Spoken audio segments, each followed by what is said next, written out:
Assalamualaikum warahmatullahi wabarakatuh. Kembali lagi di channel Pusaran Misteri. Kali ini saya akan menceritakan kisah horor misteri dari narasumber media kumparan horor misteri yang ditulis oleh Malik Ibnu Zaman, seorang mahasiswa UIN Syarif Hidayatullah Jakarta dan juga seorang penulis lepas. Teror mistis dan kesurupan selama KKN. Sudah 1 bulan lebih saya tidak bertemu dengan kawan saya, Andik. Kami sama-sama aktif di sebuah organisasi primordial. Sebelumnya, Andik sudah pamit kepada saya bahwa ia akan melakukan pengabdian masyarakat atau kuliah kerja nyata di sebuah daerah selama 1 bulan. Organisasi primordial tempat kami berorganisasi kebetulan mengadakan kegiatan perayaan Maulid Nabi di sekretariat pada malam harinya. Banyak teman-teman saya yang hadir, salah satunya juga Andik. Setelah kegiatan selesai, acara dilanjutkan dengan makan-makan dan ngobrol bareng teman-teman. Andik yang duduk agak jauh dari saya, lalu mendekat dan duduk di depan saya. Bro, saya mendapatkan pengalaman horor nih selama KKN. Bisa banget nih ditulis. Dan kayaknya nih ya, ini lebih serem dari KKN Desa Penari. Tuh, saya aja ngerasa masih ada yang ngikut, ujar Andik kepada saya. Saya hanya tersenyum, sebab menulis hal-hal semacam itu bagi saya membutuhkan energi yang besar. Maka dari itu, saya masih menimbang-nimbang jika akan menulis kisah horor. Entah mengapa, mendadak kepala saya terasa pusing, tengkuk terasa berat, mata terasa perih, ingin sekali muntah rasanya. Daripada terjadi hal yang tidak diinginkan, saya pun pamit pulang ke kosan. Dik, nanti saya kabari aja ke kamu ya, biar bisa dapat cerita lebih detailnya, ujar saya kepada Andik. Esok harinya, saya beraktivitas seperti biasa, berangkat ke kantor, dan telah melupakan kejadian tadi malam. Malamnya, saya memutuskan untuk menginap di kantor sebab sudah terlalu malam dan tidak ada kendaraan umum yang lewat menuju kosan saya. Selain itu juga, kebetulan besoknya weekend. Jadi saya putuskan untuk menginap di kantor. Dan malam itu, saya tidur di kantor tidak seorang diri. Ada 2 orang teman saya yang juga menginap. Hingga jam 3 pagi dini hari, mata saya tak kunjung terlelap. Padahal badan sudah sangat lelah. Jam 3 lewat 30 menit akhirnya saya bisa tidur. Namun baru beberapa menit terlelap, saya sudah langsung masuk ke dalam mimpi. Dalam mimpi tersebut, saya tidur di kosan. Tangan saya dicengkram oleh sosok tinggi besar berwarna hijau. Makhluk tersebut seperti hendak membawa saya. Terus, saya berusaha untuk melawan. Dengan pukulan disertai teriakan, Allahu Akbar. Akhirnya, saya bisa lepas dari cengkraman makhluk tersebut. Ketika saya melihat jam di handphone, ternyata baru menunjukkan jam 3 lewat 45 menit. Keesokan harinya saya ngechat Andik supaya nanti malam ia datang ke kosan saya. Saya meminta Andik untuk datang ke kosan saya jam 9 malam. Namun hingga jam menunjukkan angka 10, ia tak juga kunjung datang. Ia baru datang tepat jam 10.30 malam. Katanya karena ada temannya yang datang ke rumah dia, jadi dia tidak bisa meninggalkan temannya begitu saja. Setelah basa-basi sebentar, saya pun menanyakan apakah ia pernah mengalami ketindihan atau rep-repan selama KKN. Ia mengatakan pernah, di mana nyawanya hendak ditarik ke sebuah tempat. Kemudian saya berpikir, apakah mimpi yang saya alami semalam ada korelasinya dengan kejadian yang dialami oleh Andik? Entahlah, saya hanya menduga-duga saja. Andik pun mulai menceritakan kisahnya setelah kepulangan dari KKN. Sering ada suara perempuan tanpa wujud yang memanggil namanya. Sebuah suara yang juga pernah ia dengar saat ia berada di lokasi KKN. Bukan hanya nama, tetapi juga ajakan. Sini, mampir. Begitu ajakan dari suara tak berwujud tersebut.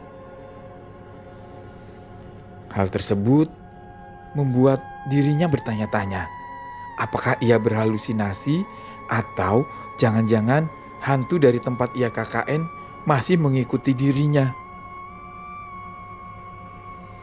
Lebih lanjut, ia menceritakan kejadian yang dialami ketika baru saja sampai rumah selepas KKN. Sesampainya di rumah, Andik langsung tidur. Namun ketika ia bangun, badannya terasa tidak enak dan pegal-pegal. Feelingnya mengatakan ada sesuatu yang terjadi pada salah satu teman KKN-nya yang bernama Siti. Bergegas, ia segera menelepon Siti.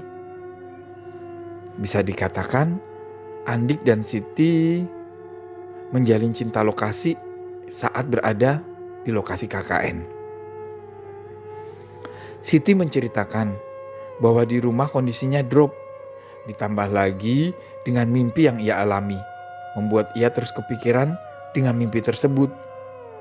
Namun, Siti merasa bingung mau cerita kepada siapa.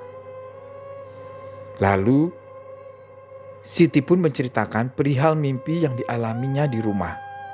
Dalam mimpinya, ia bersama dengan ibunya dikejar oleh seorang perempuan.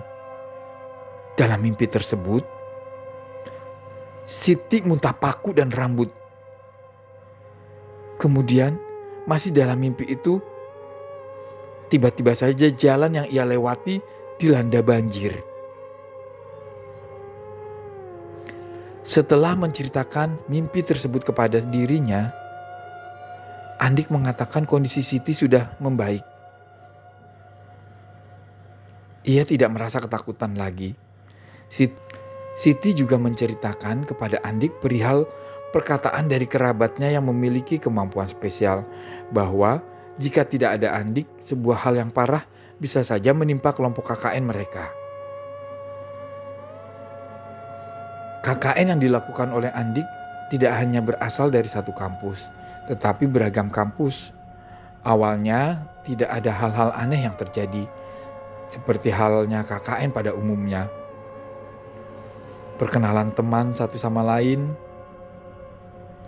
berangkat ke lokasi KKN, dan sambutan yang diberikan oleh kepala desa.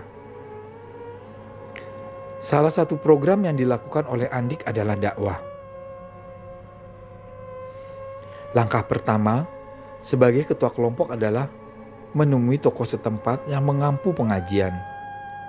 Ditemuinya lah tokoh tersebut di rumahnya guna menyampaikan konsep kajian. Namun sayangnya tokoh tersebut secara tidak langsung menolak kajian tersebut.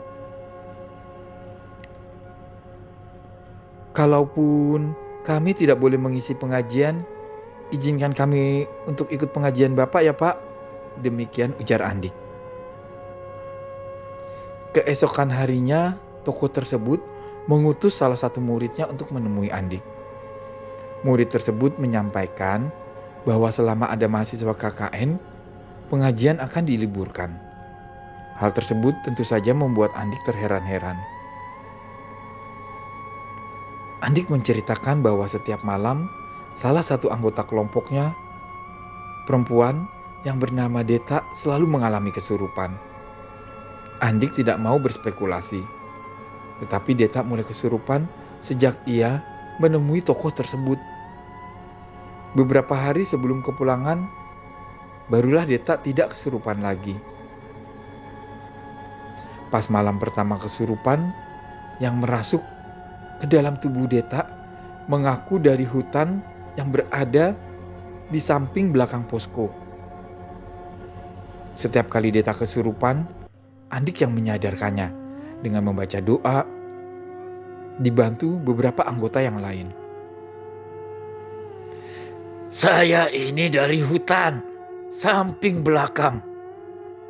Saya tidak suka kedatangan kalian. Karena mengganggu, berisik. Jangan berisik ketika malam, ujar sosok yang merasuki Deta. Keesokan harinya, setelah dari pantai, Deta keluar dari posko berlari seorang diri. Lalu dikejar. Begitu dibawa masuk, ia langsung kesurupan. kalian ini lemah. Kalian gak akan kuat. Demikianlah kalimat yang diucapkan oleh sosok yang merasuki Deta. Malam harinya, Deta kembali kesurupan. Kali ini, ancaman yang diucapkan lebih jelas lagi, bahwasanya ia benci sama Andik sebab ia kuat. Kedatangan dia mengganggu dukun. Andik pun semakin bingung apa yang sebenarnya terjadi. Ia pun meminta teman-temannya untuk tidak menceritakan hal ini kepada siapapun, karena bisa ruwet. Lalu keesokan harinya, sebagai ketua kelompok, Andik dipanggil oleh kepala desa. Kepala desa mengatakan dirinya mendapatkan laporan dari lembaga yang menaungi KKN perihal teror yang dialami oleh kelompok KKN di desanya. Katanya ada masyarakat yang gak suka dengan kalian, tanya kepala desa. Andik pun menjawab bahwa tidak ada kejadian apa-apa. Ia menjelaskan bahwa mungkin ada kesalahpahaman dan ia akan menanyakan kepada anggotanya. Sepulang dari balai desa, Andik menanyakan apakah ada yang melapor. Ternyata salah satu anggotanya memang melaporkan kejadian yang dialami oleh kelompok KKN. Malam harinya, Deta kembali kesurupan. Kali ini disertai dengan amukan. Tuhan saya benci sama kamu. Lebih baik kamu pulang sekarang. Atau kalian tidak akan bisa pulang selamanya. Ancam arwah yang merasuki Deta. Setan yang merasuki Deta mengungkapkan bahwa ada sosok bersorban putih yang selalu melindungi Andik dari gangguan-gangguan setan di sekitar. Malam berikutnya, Deta juga kembali kesurupan. Kali ini badannya kaku. Setelah dibacakan doa, sembuh, lalu kesurupan lagi. Disitulah Andik baru tahu, ternyata Deta memiliki kemampuan spesial, yaitu menjadi mediator. Pada keesokan harinya, hingga menjelang malam, Deta hilang. Warga dan anggota kelompok KKN dikerahkan untuk mencarinya. Segala tempat telah ditelusuri, namun ia tidak ditemukan. Tetapi ada satu tempat yang belum dicek, yaitu hutan samping belakang posko. Maka dua orang anggota KKN, yaitu Akol dan Akil, ditemani seorang warga setempat masuk ke dalam hutan tersebut. Masuklah mereka ke dalam hutan tersebut dengan mata Mereka langsung melihat Deta melompat ke dalam jurang yang tidak terlalu dalam yang ada di dalam hutan tersebut. Mereka langsung menolong Deta. Di bawahnya lah Deta naik. Untungnya tidak terjadi hal-hal yang serius pada diri Deta. Hanya lecet-lecet dan sedikit keseleo. Deta pun kembali dibawa ke posko. Kemudian Andik mengobrol dengan beberapa warga. Para warga mengatakan ada satu pantai terlarang yang sudah dikunjungi oleh beberapa anggota KKN. Pantai tersebut hanya boleh dikunjungi jika didampingi oleh warga lokal. Bergegas, Andik kembali ke posko dengan maksud menanyakan siapa yang telah mengunjungi pantai tersebut. Sebelum Andik menyampaikan maksudnya, Deta langsung kesurupan dan ia memperkenalkan diri sebagai penjaga gerbang pantai. Ia merasa terganggu dengan kedatangan 3 orang ke wilayahnya yang tanpa izin. Ia mengancam akan membuat 3 orang tersebut tidak tenang hidupnya.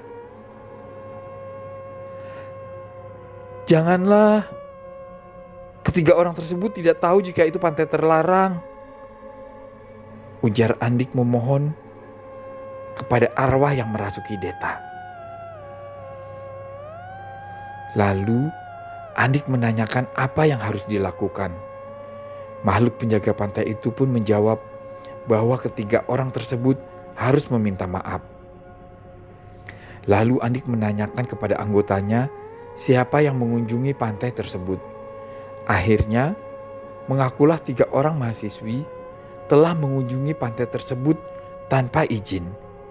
Andik pun meminta kepada ketiga orang tersebut untuk meminta maaf. Awalnya ketiga orang tersebut tidak mau meminta maaf. Namun setelah dijelaskan panjang lebar, akhirnya ketiga orang tersebut mau meminta maaf. Begitupun dengan makhluk penjaga pantai, ia tidak mau menerima permintaan maaf. Setelah didesak oleh Andik terkait janjinya untuk menerima permintaan maaf, akhirnya ia mau untuk memaafkan.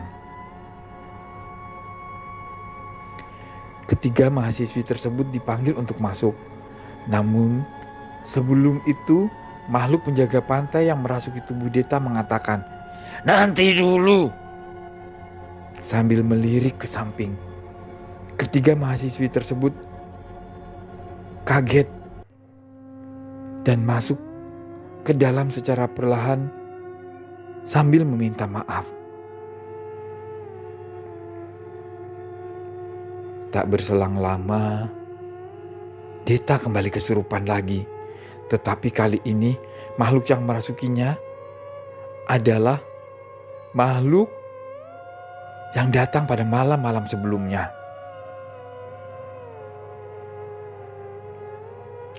Apa yang dilakukan oleh kalian pasti akan diketahui oleh Tuhan saya, ujar makhluk yang merasuki Deta. Andik penasaran sebenarnya apa yang terjadi. Setelah ia bertanya-tanya, ternyata dahulu kala ada perampok dari Madura yang datang ke desa tersebut dan menjarah. Andik menerka apa mungkin itu penyebabnya, karena ia memiliki darah Madura dari ayahnya. Sesampainya di rumah, ia masih mendapatkan teror suara perempuan yang memanggil namanya. Suara yang sama persis ia dengar di tempat KKN dulu. Akhirnya saya menanyakan kepada Andik apakah ia membawa sesuatu dari tempat KKN. Ia menjawab iya. Ia membawa gelang. Gelang kayu itu pun saya buat sendiri, bukan mengambil atau nemu, ujar Andik kepada saya. Andik juga menceritakan bahwa teman KKN-nya yang bernama Siti yang diceritakan di awal dikirimi pelet oleh sesama teman KKN.